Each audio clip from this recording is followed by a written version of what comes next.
Hey, the purpose of this video is going to be to show you how to download Sumcoin on your Windows machine and turn it into a functional node. So obviously some of the things that you're going to need, Windows machine. Let's get started.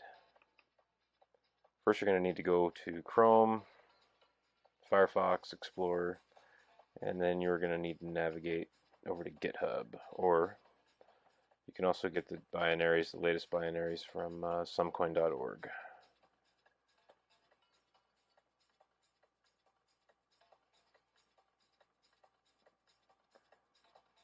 So what we're going to do is we're just going to download our Windows, and we'll right click so that we can save the link to our desktop.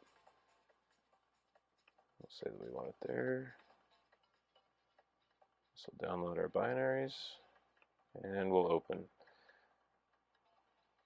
It may or may not ask you if you want to allow it or not. If your antivirus is there, we'll say that we want to run. Let's close our browser out. First thing it's going to do is ask you, well, it's going to inform you of the size of the blockchain. It's going to tell you or ask you where you want your default data directory to be. So this option here, it would be on your computer. If you were to click this box here, you could then find an external disk, maybe an external hard drive, thumb drive, something like that. But it'll also then tell you how many gigabytes that the blockchain is in size. So you can go ahead and make a determination on that. So I'm just going to use the default data directory on my hard drive, and the first thing it's going to do then is going to go out and find a peer. That's one of the other nodes that are on the network, and it should start to find several of them, and it's going to create a unique data directory for your wallet. You'll need to protect that, and it's syncing up with the blockchain here. Okay, so how do we set up a node? Well, what we need to do is come down here to our search bar, and we need to put in the %. We need to say app data and then the %, just like this. Press enter. You'll have a Sumcoin folder. We'll open that up, and inside of here we need to create a file. So we'll right click and say new. It's a text document, and we're going to call this, and it has to be called this, sumcoin.conf. So that's the only way that it will be able to find it. It has to be spelled just like that. Press enter. Now we need to go in and edit this. And so to put ourselves in server mode, we need to say that the server equals 1, like that. Daemon equals 1. This is the important part for security. Use your own username and password, but we're going to say RPC user equals, and then you're going to make your username here. It can be anything that you want to have right here. It just should probably be a little bit longer in nature and unique.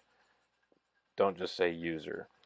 RPC password equals, and this is where it's really important too. Again, you're going to want to put, a very strong password in here. You might say something like, I don't know, random numbers and things, characters, but just have it be lengthy, at least probably 35, 45 characters, your discretion. But there's also an RPC authenticator that you can use.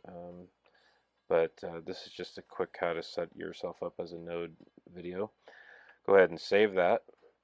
And then you can pin this to your taskbar so you can find it more easily in the future. What I'm going to do now is I'm going to exit. We'll close this out. We don't actually need anything inside of our data directory anymore, so, and then just reopen your wallet.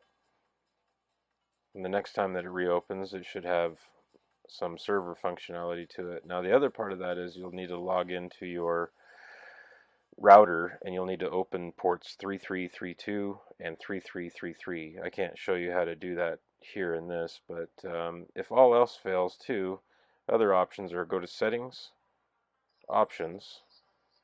You might want to say that you want to start Sumcoin on the system startup. That's actually really helpful to the network. And then inside of network, you can click on map port using UPnP. This will also help the network find your machine.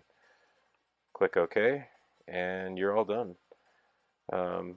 Before you have any coin in your wallet, which you can click on receive, click on request payment. This will have a QR code that you can use your Slice wallet to send coin to.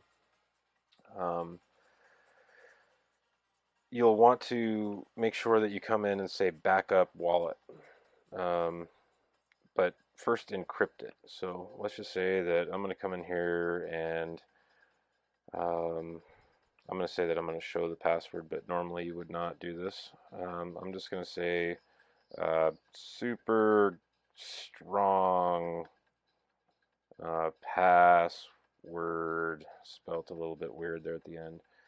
Make absolutely sure that you copy the top one and paste it into the bottom one, and that you don't have any other characters out here, because even a space bar will count against you.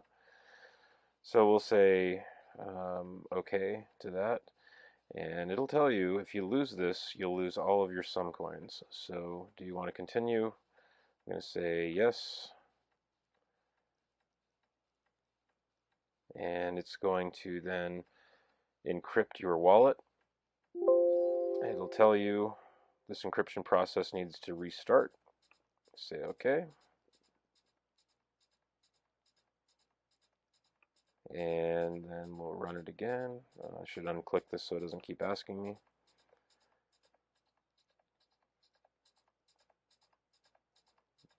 Alright.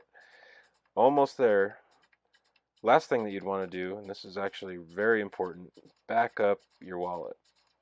You need to keep this offline somewhere, USB stick or something. For right now, I'm going to stick it on the desktop, and I already do have one there, but I'm just going to, you'll normally call it wallet and just write the word wallet, but I'm going to put, you know, I'm going to call it backup. Don't have anything else called backup. We'll save that. It should say that it was saved successfully, and it should plant it here on your desktop. You want to keep that and the password that you set when you encrypted your wallet. See, now that's not an option because we've set a password. If we want to change our password, we can enter that password into here, and we'll say to show it. I still have it copied. And we'll just say new password. Now, if you change that password, now your backup needs to be re-backed up too. Okay, and so on. But the two need to be kept together somewhere offline in a secure place, like a safe that's fireproof and waterproof. And it'll take some time for your wallet to sync up the first time, because it's going out and grabbing all the blockchain data that's ever occurred on the network. But there you go. There's other options that are in here we can get to in other tutorials. But open those ports up on your modem through port forwarding, ports 3332 and 3333.